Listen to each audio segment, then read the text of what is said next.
El oficio del poeta, la voz y el canto del poeta, la huerta en la utopía, cosecha maíz y chía, el despertar del ruiseñor criollo.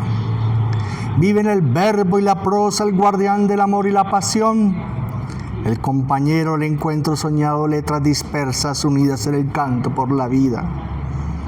Popular canto en la trocha ruta a los Andes, letras puras al poema que no duerme, campanas doblan al paso de la poesía, bandera siempre el viento por la resistencia y sus cantos, como las letras invisibles de la guitarra. El oficio del poeta, el trabajo del carpintero, el cuerpo de la danza, la oralidad de los pacificadores. Buena tarde, hoy 21 de mayo 2026 desde el municipio de Armenia, Quindío.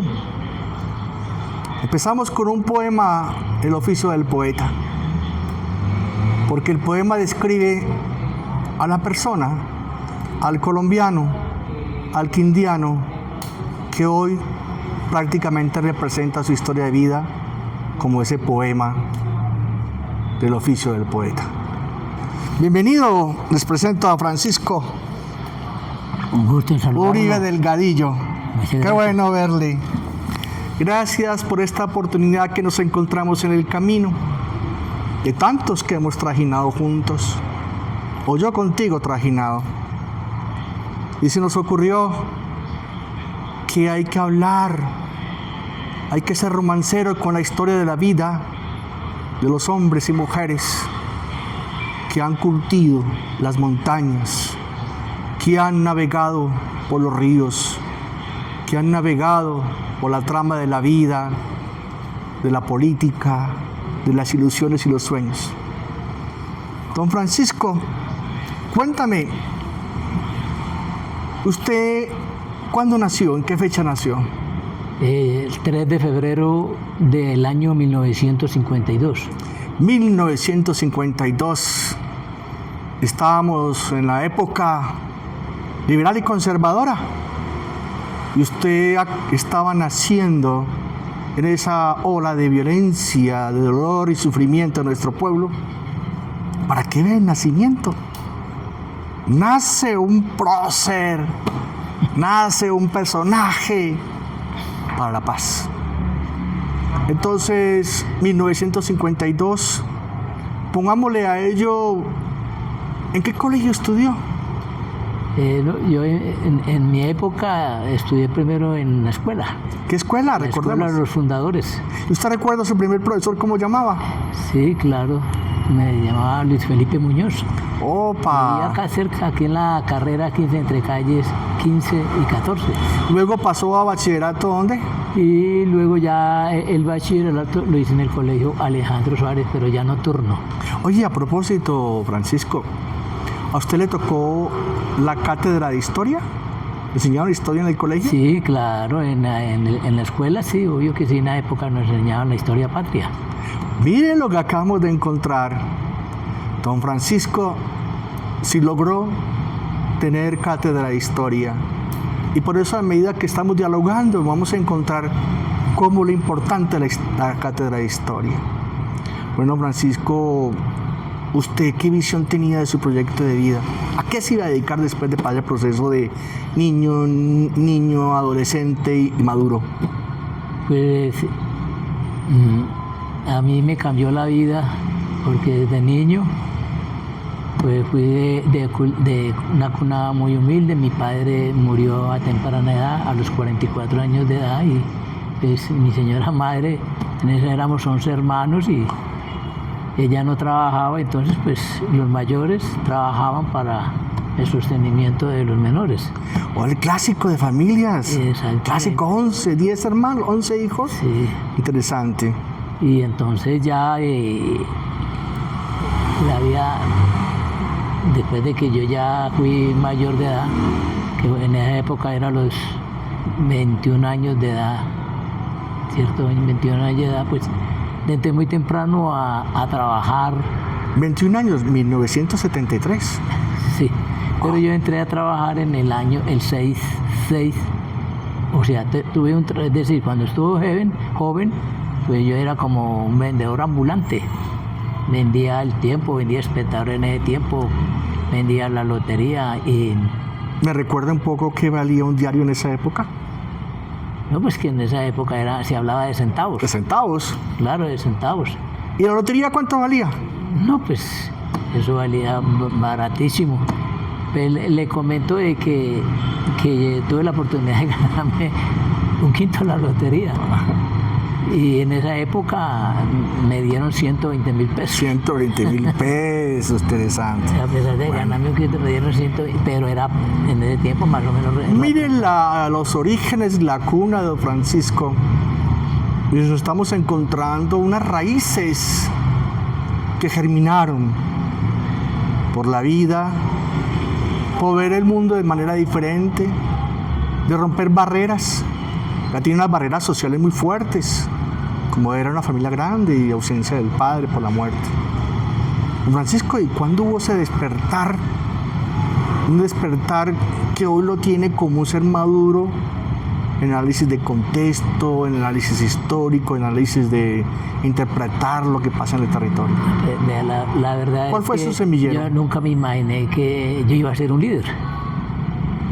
Y esa oportunidad lo tuve estando trabajando en las empresas públicas de Armenia. Yo le decía a usted que yo entré el 6 de mayo del año 1931 a trabajar en la sesión de aseo. Muy joven. Sí, y al poquito tiempo ya después de haber barrido las calles de Armenia por varias oportunidades, pasé a la sesión eléctrica. Bueno, hagamos un poquito de memoria. ¿Qué calles barrió? No, ¿Cuál era su zona especial? Me tocaba la carrera 18. Carrera 18. Era como la más popular, la carrera 18. ¿Entre qué? Entre que hay más o menos 23 a la calle 12. Ubiquémonos en el marco del territorio de Armenia. Interesante. Y especialmente ahí en la calle 15, con carrera 15, pues, quedaba la plaza de mercado. O sea que el trabajo mecánico, el trabajo en territorio de contexto, que usted está allí barriendo, haciendo su trabajo con responsabilidad y disciplina, le dio la oportunidad. ¿Qué ocurría en la calle? ¿Cómo vivía la gente? ¿Qué conflictividad había? ¿Qué fenómenos sociales habían interesantes? Porque en esa época ya Armenia tenía formas de expresión ciudadana, estudiantil, muy interesante. Y usted estaba en la calle observando. No, obvio que sí. Yo me recuerdo en esa época que la gente que vivía acá en el centro de la ciudad de Armenia era muy solidaria, especialmente con la gente más pobre de Armenia. No recuerdo que entre semana había unos lunes donde ellos repartían revuelto a las personas pobres de la ciudad de Armenia. A mí me tocó ir allá y... Si la carrera 18, que está hasta la 23, ¿me cuentas? O sea, que la galería te tocó. Sí, yo en la plaza, claro, obvio que yo conocí la Plaza Bolívar, pero entonces, no, la galería. Sí, la galería. Específicamente allí. Yo conocí la galería, claro, cuando eran como 4 pabellones. 4 pabellones. Allí no se concentraba, usted no era un observador, que llegaba el campesino. Claro. Llegaba el migrante, llegaba el que venía a recoger café y allí lo contrataban. Claro que sí, yo recuerdo, pues, inclusive yo tuve una época en que cargué mercados. En esa época utilizábamos el canasto. El canasto. Y la gente, pues, la gente lo contrataba para llevarle el mercado y a su casa. Cuando eso no, pues el domicilio, en ese tiempo uno hacía el domicilio, ya en eso no se utilizaba mucho como el empleado hoy, que es la moto, un carro, no, en ese tiempo era a pie. ¿Qué? Pues, ¿En bicicleta? En bicicleta, de las bicicletas buñueleras. Pero hablando un poco de territorio, ¿cuánto usted duró en esas calles? ¿Qué tiempo? No, yo le digo, es decir, yo a los 21 años entré a trabajar a las empresas públicas de Armenia y estando 2 años, un compañero de allá me solicitó el favor que lo acompañara en una plancha para el sindicato de las empresas públicas de Armenia. Y yo le dije, no, pues que yo no sé qué sindicalismo, no entiendo nada de eso. Yo no, tranquilo. Y le dije, pues métame ahí en el 9º lugar, porque eran para 10. Y resulta que esa lista, ese día, cuando hubo elección, sacó 9. 9. 9 directivos en esa época, y entonces... O sea que una plancha mayoritaria. Sí, fue una plancha mayoritaria. Sí, imagínense, solamente de 10, esa plancha sacó 9. Y yo no sabía que era sindicato, no sabía nada de eso. Pero cuando yo llegué, inclusive me nombraron de tesorero. O sea, a esa época se llamaba Sintraepa. Sindicato de Trabajadores de las Empresas Sintraepa. Que hoy conservan ese nombre. Que hoy conservan todavía ese edificio. ¿Usted recuerda quién era el presidente de ese sindicato en esa época? Pues recuerdo un señor que estaba don Desiderio Aristizábal, que ya falleció. Hace muchos años estaba Desiderio. Por ahí unos que todavía están, Estaba Delio Vargas, que inclusive pues él era como de la parte de la izquierda. Miren usted, ¿cómo llamaba el de la izquierda? Ya me olvidó el nombre que le... Bueno, es Desiderio, ¿no es? No, Desiderio no. Bueno, nos encontramos ya a una forma rápida, ¿no? Sí. Usted escala prácticamente de un trabajador de calle, conoció el contexto, cómo se movía la comunidad, el contexto del comercio, el contexto de muchos fenómenos sociales. ¿Usted recuerda si alguna vez le tocó una protesta estudiantil, una propuesta sindical en las calles o una huelga, algún paro? Sí, claro que sí. Yo estando en empresas, cuando éramos en empresas públicas, estábamos en el sindicato. No, en la época cuando estabas en... Cuando estaba antes de entrar a las empresas públicas. No, cuando eras, se daba las calles. Los 2 años que estuvo allí. Pues ahí no tuve 2 años, nada más. Únicamente 2 años. Ingresas a Sintraepa. ¿Y qué cargo ocupas? Ocupo, primera instancia fui tesorero, inclusive en el tiempo me nombraron de tiempo completo en el sindicato. Yo ya no trabajaba en la empresa pública, sino que trabajaba en el sindicato. Permiso sindical permanente. Exacto, permanente. Y entonces, qué interesante. Ahí empecé a conocer las leyes laborales, todas las normas, la convención colectiva de trabajo que tenía entonces, y ahí yo me fui preparando y me fui estudiando, y hasta que llegó un día en que fui también ya presidente del sindicato, llegué a ser presidente del sindicato por varios años. ¿Qué época empezó ahí como presidente? Eso fue más o menos como en el año 80. Bueno, el año 80. Como en el año 80 fui como presidente de allá. En esa época éramos más o menos sindicalizados por ahí unas 650 bastante personas. Alto. Todos éramos trabajadores oficiales. Y a propósito, don Francisco, de algo que desapareció, que creo que usted lo vivió, las convenciones colectivas de trabajo.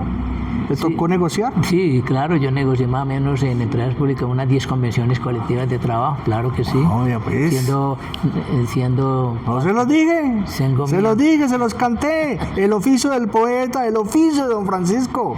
Claro, y entonces... Convenciones colectivas, y usted sabe qué es eso. Claro. Plasmar riqueza, dignidad, tranquilidad social y laboral para los trabajadores. Sí, claro, porque es que es lo que nos toca a nosotros en la defensa y la protección del trabajador.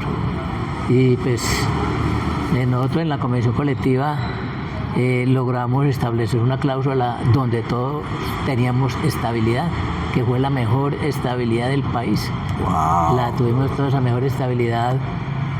Pero es más, yo estando en el mismo sindicato, a mí me tocó el proceso de privatización de las empresas. Empezaron a privatizar. Parémosle un momentico. Negociaciones colectivas, ¿cuál fue la más difícil de todo? ¿Que optaron alguna vez a una huelga o algo en especial? La más difícil una vez que nos fuimos a tribunal de arbitramiento. Correcto. Fuimos a tribunal de arbitramiento ahí, pero logramos sortear eso. Inclusive era... El árbitro era un muchacho del Partido Conservador que ya murió. Tranquilo, Francisco. Le pregunto, nos informe. Ahora que hablaba de los partidos tradicionales, En esa época, la línea del sindicato, ¿qué línea tenía? ¿Centro, Bueno, derecha o como se dice hoy? Yo no, en las empresas públicas yo recuerdo que la mayoría entraban por los partidos, Partido Liberal y Partido Conservador, ¿cierto? Yo no entré por ningún partido. No, que no había entrado, sino la línea del sindicato tenía una línea... Nosotros éramos sector democrático.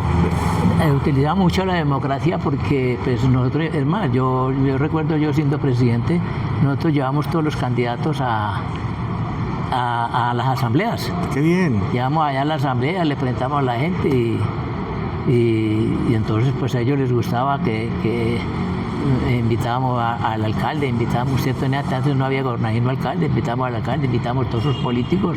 Estaba Juan Zuluaga Herrera, estaba César Silvio Ceballos. Silvio Ceballos. Bueno, había en esa época. Pero aquí encontramos con un testimonio interesantísimo de algo que falleció en Colombia con la apertura económica, donde usted habla de la privatización. Después del año 91 con César Gaviria, se inicia el proceso de privatización del Estado, un Estado policial, un Estado interventor, y estamos encontrando testimonio cómo esas negociaciones sí daban calidad de vida a los trabajadores y empieza la jornada de privatización. ¿Y qué ocurrió? Y eso hizo de que llegaron las indemnizaciones, los retiros voluntarios, donde al trabajador que quisiera... ¿Lo indemnizaban? Lo indemnizaban. Yo le doy 30, 40, 50 millones y hay trabajadores que aceptaban eso porque querían ser millonarios en un día. Y eso dio cabida a que también los sindicatos se fueran abajo con esas privatizaciones. Y que muchos en esa época, pongamos, yo me acuerdo, nosotros pertenecíamos a la UTC, Unión de Trabajadores de Colombia. En esa época pues también los que llegaban allá pues prácticamente también se entregaron al sistema y afortunadamente el sindicato poco a poco se fue acabando. El sindicalismo en Colombia se fue acabando por el proceso de las privatizaciones. Ya a los sindicatos ya nos convirtieron también en patrones. Quedó el contrato sindical. Ese contrato sindical ha sido fatal porque ya todos los sindicatos que eran sindicalistas ya eran patronos. No se puede ir en contra del mismo patrono porque los dueños de la empresa eran los mismos trabajadores. O sea que desapareció la visión de clase social. Correcto, sí, señor. Igualmente, eso fue nefasto, que se llamó la desregularización laboral y la flexibilización laboral, donde las convenciones colectivas no siguieron funcionando como formas de negociación. Y eso, recordemos, para no hablar de otros nombres, vino con una reforma laboral. Se hubo una situación en el Congreso que cambió notoriamente esos derechos colectivos que hoy realmente hacen mucha falta. Un poco más y pasará el ciclo del sindicalismo. ¿Ustedes siempre permanecieron en la UTC o cambiaron de organización? Nosotros, lo que pasa es ya en la UTC ya siempre permanecimos ahí, sino que a mí me tocó otra época porque yo siendo presidente nosotros teníamos una cooperativa que se llamaba Cooperativa de Trabajadores de las Empresas Públicas y en la cual pues también tuve la oportunidad de ser gerente de esa cooperativa, entonces también fui cooperativista, fui líder solidario y siendo yo presidente del sindicato y a la vez gerente, llegó la época de la venta de la sección eléctrica, que era en la que yo dependía de la sección eléctrica. Sí, sí. Llegó esa época, entonces, como yo era el presidente, entonces me tocó a mí en ese proceso la sustitución pensión patronal. Correcto. Que en ese tiempo el gobernador era Samuel Grisales. O sea que usted pasa a la EPA, la empresa de energía del Quindío. Pasé ahí y pasando ahí de inmediato formamos un sindicato, el sindicato, pero ya entramos al sindicato nacional, que hoy se llama Sintralecol, sindicato del sector eléctrico. Logramos crear la subdirectiva, ya creando la subdirectiva. Llegamos a un acuerdo con la EDE en ese tiempo de que todos los trabajos, todo lo que traíamos de empresas públicas en la convención colectiva iba a ser respetada. Bueno, ese acumulado ya de más de 12, 15 años de lucha sindical, le dio la oportunidad de adquirir un conocimiento de contexto que son las luchas sociales, las luchas políticas, las luchas en los territorios, o solamente se quedó en el Quindío siendo gremialista, o No, usted yo tuvo la oportunidad de trabajar con otros sectores importantes? Tuve la oportunidad de llegar al Sindicato Nacional. Ah, pero en Sintranelecol. En Sintranelecol tuve la oportunidad, tuve allá 5 años. ¿El sindicato en la Junta Nacional? Sí, en la Junta Nacional tuve la oportunidad de estar allá. Allá era difícil llegar porque allá necesitaba por ahí 400 votos para uno llegar allá. Porque era una población de ¿cuánto? Sí, aquí éramos aquí en Armenia, en el Quindío, no como 150 trabajadores, no me alcanzaban, sino que había Carlos Rodríguez, que fue presidente de la CUT. Carlos Rodríguez. Él vino acá y nos ayudó con lo de la sustitución, con la firma del convenio y con la firma de la primera comisión colectiva de trabajo. O sea, usted pasa la UTC a la CE. Y pasamos a la CUT. A la CUT no le correspondió la CSTC. No. La CUT directamente. No, simplemente yo estuve ahí nada más. Y estando aquí en la DEN, sí, hicimos un paro porque nosotros logramos, hubo una época en que logramos un pliego único nacional. Y para eso hicimos paro, y aquí en Armenia paramos como 3 o 4 días, pero nosotros teníamos muy buena relación con el gerente. Y entonces, pues no, la verdad que no tomaron represalias contra nosotros. Pero entonces, ¿usted nunca fue negociador o sí fue negociador en el sistema eléctrico nacional? ¿Alcanzó a ser negociador? No, a nivel nacional, no. Pero sí a nivel local. Ah, no, local, 10 convenciones colectivas de trabajo. Sí, y aquí también la primera convención colectiva. O sea, que usted tiene por allá una cosechita que lo piensan demasiado, que gracias a ese proceso de defenderle la negociación se lograron derechos colectivos de orden social muy interesantes y de participación. No, y le comento, cuando se creó la empresa de energía del Quindío, no solamente éramos trabajadores provenientes, pasamos 108 trabajadores de empresas públicas, pero venían también de todos los municipios, de Calarcá, de Montenegro, de Quimbaya, de la Corporación Regional del Quindío, y logramos que todas esas conquistas que habíamos conseguido nosotros de más de 70 años en empresas públicas se hicieran extensivas a ellos. Y se hizo extensiva a ellos. Una sustitución patronal positiva. Sí, fue muy positivo porque todos se beneficiaron de la convención que traíamos de muchos años. Entonces usted pasa, uy, qué saltos tan interesantes te das, y por eso la vida es bella y hermosa. Yo siempre lo he conocido con hombre paciente, pensador, sereno. En el tiempo que nos conocemos desde 2017, 2018, nunca le he podido desesperado ni de otra manera. Entonces podíamos plantear de allí qué salto das cuando se retira la empresa. Bueno, y posteriormente yo ya me jubilé, salí pensionado. Ah, pero Yo salí pensionado a los 50 años de la ED. Y ya empecé fue a meterme en la parte comunal. Ya inmediatamente yo creé la Junta de Acción Comunal de mi barrio. ¿Qué barrio? Barrio Villa Jimena, segunda etapa, fui el fundador de allá y llegué a ser comunal. Bueno. Después de comunal, ya después tuve la oportunidad de entrar allí a la Asociación de Jubilados y Pensionados del Quindío, y allí llegó unas personas que me dijeron que me veían como el liderazgo que yo tenía. Me dijeron: don Francisco, ¿usted por qué no se mete al cabildo municipal del adulto mayor? Me gustaría tenerlo allá. ¿Eso en qué año fue? Eso fue en el año 2013. ¿2013 cuándo salió pensionado? 2013, no, yo en el 2002 salí pensionado. 2002. ¿Y ese periodo de tiempo fue pura junta comunal, 10 años de comunal? Y en el 2013 inicié ya a empezar a trabajar por la población adulta mayor de Armenia. Pero bueno, hay un periodo vacío de 10 años. Eso le ya ciudadano pensionado, pero entra a participar con la ciudadanía en una junta comunal, que hoy son muy importantes e interesantes a nivel nacional. Creo que es la organización más grande del país, porque son 1.114 municipios, y en los 1.114 municipios tiene que haber junta municipal y juntas rurales.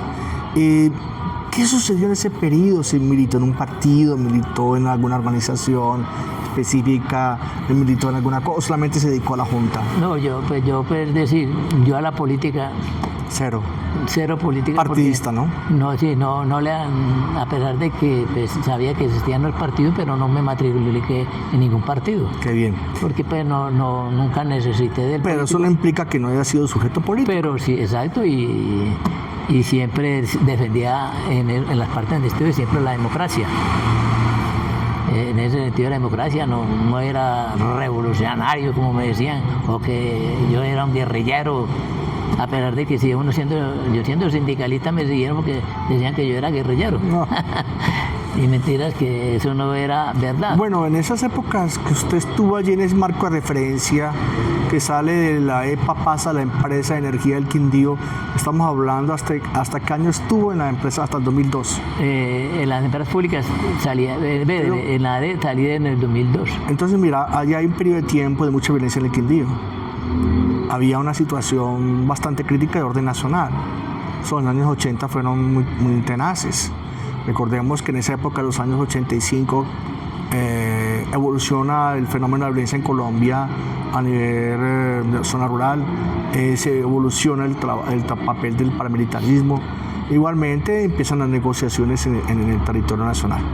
Bueno, Francisco, entonces pasamos allí a otro escenario interesante. Usted como que no abandona la lucha social, no lucha, y eso se llama lucha política, porque eso, una acción como esa es política. Entonces pasamos del Cabildo Municipal, lo lidera y empieza a conectarse con quién. Nosotros como Cabildo queríamos que se creara el Cabildo Departamental del Adulto Mayor.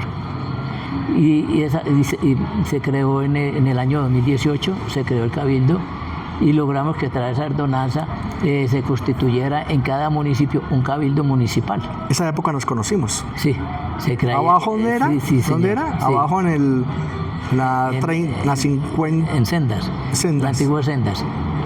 Sí, ahí donde nos conocimos. Y entonces ya entramos... a fundar los cabildos municipales. A mí me tocó fundar la mayoría. Cuando yo llegué a la gobernación del Quindío, que llegué inclusive, recuerdo, que ¿sabe cómo me nombraron? Resulta que en esa época a mí me había dado un infarto. Sí. Y entonces me hicieron cateterismo. Y de ahí de la cama dieron una reunión, que porque me estaban a nombrarme presidente. ¡Qué belleza! Y entonces me dijeron, ¿usted acepta? Le decía, ¿qué me dijo? Yo acepto aquí ser presidente del cabildo.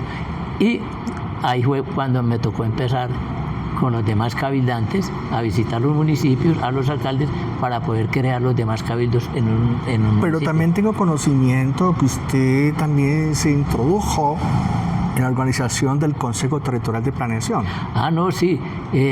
Tuve la oportunidad precisamente de que, como yo represento población adulta mayor en Armenia también, tuvimos la oportunidad de presentar una terna para el Consejo Territorial de Planeación y fui elegido por el señor alcalde en ese entonces. ¿Qué año? Eso ya hace más o menos 10 años. Listo. Entonces es una familia típica colombiana de 11 hermanos, un trabajador independiente, luego entra a trabajar por una entidad del Estado, luego pasa al movimiento sindical, entra a procesos de convenios de los derechos de los trabajadores, vuelve un lead en los derechos de los trabajadores, pasa a la empresa de energía del Quindío, igualmente mantiene su condición de resistencia y lucha y transformación de procesos de la ciudadanía, luego se pasa al Cabildo Municipal, al municipio departamental, al Consejo Territorial de Planeación. ¿Y falta algo? En el Consejo no, pues también hago parte en este momento del Consejo Territorial del Adulto Mayor del departamento y también del de Armenia. Pero le falta una figura que recientemente fue creada, la veeduría. Y verdad, logramos, en Armenia, logramos crear la veeduría de seguimiento a la estampilla por Armenia. Posteriormente, estando yo acá de presidente, que todavía estoy presidente ahí, logramos crear la veeduría Filatelia, que es la que le hace la veeduría a la estampilla por adulto mayor del departamento del Quindío, y en lo cual pues recibimos una capacitación de la Defensoría del Pueblo. Y ese profesor fue el doctor César Ramírez Cuartas. Bueno, hoy es usted el que está hablando, compadre. El doctor César Ramírez Cuartas nos capacitó y hoy estamos fortaleciendo esa sabiduría a través de un proyecto que ha presentado la Defensoría del Pueblo. Y falta un hecho relevante que me admiró, que me asombró cuando conocimos y nos relacionamos como de la Defensoría del Pueblo con vosotros, que ellos estaban trabajando, querían trabajar sobre la Convención Interamericana de Derechos Humanos de la Persona Mayor. ¿Y qué fue lo que pasó? ¿Qué fue lo que hicieron? Que faltaban varios países en el mundo para que se firmara y se ratificara la Convención Interamericana de los Derechos Humanos. Y recuerdo que estando nosotros en el Cabildo de Armenia, la Defensoría del Pueblo, a través del doctor César Ramírez Cuartas, nos ayudó a hacer un derecho de petición, el cual fuimos y lo presentamos en el Capitolio Nacional, que había una reunión. Inclusive ese día estuvo el doctor Cepeda, que fue el que nos ayudó. Él nos ayudó para que se tramitara y fue el que hizo todo ese proceso y se logró. Inclusive hay que agradecerle al doctor Iván Cepeda Castro, que por medio de él se pudo firmar esa Convención Interamericana. Hoy ya creo que es la ley 2055 del 2020. Sí. Del 2020. Y entonces, pero también ocurrió algo interesante. Mire cómo está conectando la historia con un momento de hoy. En forma, ustedes no buscaron, sino que se fueron con la iniciativa. Recuerdo que se iban para el Congreso a Presidencia y esa tarea la colocaron en la red nacional de los cabildos de Colombia que estaban luchando por los derechos de las personas mayores. Y eso se volvió una iniciativa de acá y creció y creció y llegó para la presentación por el senador Iván Cepeda Castro. No, y ahora que usted me habla de eso, yo estando en un congreso del Consejo Territorial de Planeación de Colombia, estamos en Bucaramanga, precisamente yo logré hacer una proposición, ¿cierto? Y recogimos varias firmas para que ese derecho de petición no solamente hubiéramos firmado por el Cabildo, sino que lo firmaron muchos consejos territoriales de planeación también. En ese tiempo logramos recoger esas firmas y una de las conclusiones era aprobar eso también allá en ese congreso. Fue aprobar el congreso, tenía que pasar a ratificación por el gobierno del presidente en turno, no lo sancionó. No. Entonces tuvieron que ustedes volver a recuperar esa vía y ¿quién sancionó? El doctor Gustavo Petro, el presidente de la República. Ah, qué bien, te soy de la República 2055. Sí, señor. Don Francisco, con toda esa escuela que tiene, ¿por qué no fue diputado? ¿Por qué no fue concejal, alcalde y gobernador del Quindío? Porque yo creo que uno tiene el destino definido. El destino quiso de que yo no fuera ni concejal, ni diputado, ni nada, sino que eso lo lleva yo digo que yo nací eso en la sangre, porque me ha gustado mucho ser líder, defensor de la clase trabajadora, hoy defensor de la población adulta mayor, de la parte comunal. Es decir, yo digo que eso lo lleva uno en la sangre porque yo me considero un líder neto. Y eso es tan testigo histórico de don Francisco, que él hizo el diplomado de Derechos Humanos, Derecho Internacional Humanitario y Construcción de Paz.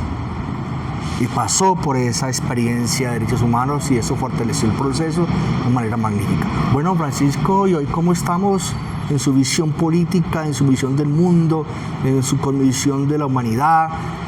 ¿Qué estás hoy, así rapidito, para empezar a cerrar este bello diálogo de historia? No, pues la verdad es que hoy el país que vivimos y el mundo, porque ya hoy hay guerras, donde se matan niños, donde se matan personas en condición de discapacidad, donde están matando la comunidad por el poder. No van por la lucha de clases, sino que van por poder tener más, Entonces, esa situación ha afectado a Colombia, también en el sentido de que todo lo que esas guerras que van a venir pues también afectan a nuestro país y sabemos que aquí pues Aquí hay, yo creo que, pienso yo que más del 50% la población es pobre en Colombia. ¿Usted ahora puede definir o puede concluir que usted es un abanderado de la paz? Claro que sí. ¿La guerra debe descansar ya? Claro, sí, necesitamos podemos vivir tranquilos porque no podemos permitir, yo ya que soy papá, que soy abuelo, pues no permitir que nuestros hijos y nuestros nietos vayan a la guerra. Por eso le coloqué la guitarra de cuerdas invisibles, y la guitarra con cuerdas invisibles es la familia. Claro que sí. Porque eso es su música, es su poema, su causa, su razón de vivir. Hoy tiene acompañamiento de la familia plenamente en estos procesos de lucha y transformación. Claro que sí. Ah, qué bien. ¿Algún mensaje para las nuevas generaciones? No, pues, saludo a la familia de don Francisco. Bueno, pues qué maravilla. Saludar a mi familia, a mi esposa, a mis hijos, a mis nietos, hermanos, hermanas, sobrinas, cuñados, y toda mi familia en general, porque pues a todos los quiero. ¿Usted se considera un clásico o una antigüedad? Pues, yo solo sé que nada sé, pero me don Francisco, yo creo ser... que el Cabildo Departamental de Sabios. Yo siempre he dicho que usted ha sido un hombre muy sabio y está rodeado de mujeres muy sabias, está rodeado de otros personajes muy bellos y maravillosos que han desarrollado el pensamiento crítico, soberanía y la capacidad de contradicción y transformar. Ellos y ellas que hacen parte de la organización que él comparte, soy testigo histórico que ya no es un pensamiento por hacer, sino por estar, permanecer y transformar. Francisco, un mensaje a las nuevas generaciones. No, pues a la nueva generación, pues pedirle, y qué bueno que el Estado lo hiciera. Veo que este gobierno está haciendo en primero la educación. El joven debe educarse primero, porque en la época nosotros prácticamente no nos educaron, porque los padres de nosotros eran muy pobres, no tenían la forma de educarnos. Y bueno, eso, pues yo que fui un sindicalista y que uno se da cuenta que necesita mantener el pueblo adormecido. Entonces no le convenía a la clase rica del país, ¿cierto? Tener educada a las personas porque no les convenía. Hoy le estamos diciendo a la juventud, por favor, prepárense, estudien, capacítese, porque hoy vemos que hoy ya los jóvenes ya no se contentan como con nada. Hoy existe, y yo sufro mucho hoy en día lo que está pasando con la juventud hoy en día. Que mire qué está pasando, aquí parece que los jóvenes no quisieran trabajar sino con las empresas del Estado. Y la empresa del Estado que contrata hoy prestación de servicios, 3 y 4 meses para afuera, pero los utilizan únicamente para un electoral de votos, nada más. Y entonces yo les dije, no, prepárense jóvenes a estudiar, a capacitarse, ojalá no se fueran del país. Pero más sin embargo, ¿usted cree en la esperanza? Sí, claro, estoy muy esperanzado de que los jóvenes futuro, ellos, yo después digo yo que las personas de la tercera edad, como se dice hoy en día, ellos son el futuro de la tercera edad, porque ellos son los que van a tener que sacar este mundo, esta nación adelante, porque no vamos a tener jóvenes ya, porque los jóvenes ya no quieren tener hijos, quieren tener una mascota, pero hijos no. Entonces ellos van a ser el futuro, los jóvenes, los hijos, los nietos y los bisnietos que vienen. Bueno, don Francisco, aquí al frente de las montañas de los Andes de Colombia, en el territorio andino de Armenia, empezamos con un poema que es el oficio del poeta y cierra con el oficio de un carpintero. Hoy traemos a la memoria de la historia 21 de mayo de 2026. Gracias a nuestra compañera Jacqueline, que nos ha permitido este espacio especial para escuchar el testimonio de historia. Un poeta y un carpintero. En todo caso, decirles que en su mochila diaria de Cabuya, a ritmo de bambuco fiestero, campesino y campesina, lleva un lápiz, un cuaderno y un libro. Invita a la humanidad a salvar el amor, proteger el planeta, proteger el río, pregonar que la vida es hermosa y bella, promover la paz de los pueblos y a defender la república. Les habló. No, se me olvidó el último cargo que yo tengo hoy, Sí. que soy el secretario general de la Federación Comunal del Quindío, donde pues me ha tocado visitar todos los municipios, ¿cierto? Entonces también se me había olvidado eso. Entonces, muchas gracias a los que nos están escuchando, a los que nos están viendo, y desearles el mayor de los éxitos a cada uno de ustedes en su vida. Les habló Les habló Francisco Uribe. César Augusto Ramírez Cuarta. Jacqueline, un abrazo de algodón. Tú eres una semilla de mostaza que coopera, ayuda, apoya, transforma misterios. Y los misterios de la vida son maravillosos. Hasta siempre, reproduzcan, compartan estos testimonios de vida. Lleven, entrevisten a los sabios, entrevistan a la gente buena. Muchas gracias. Bueno, adiós.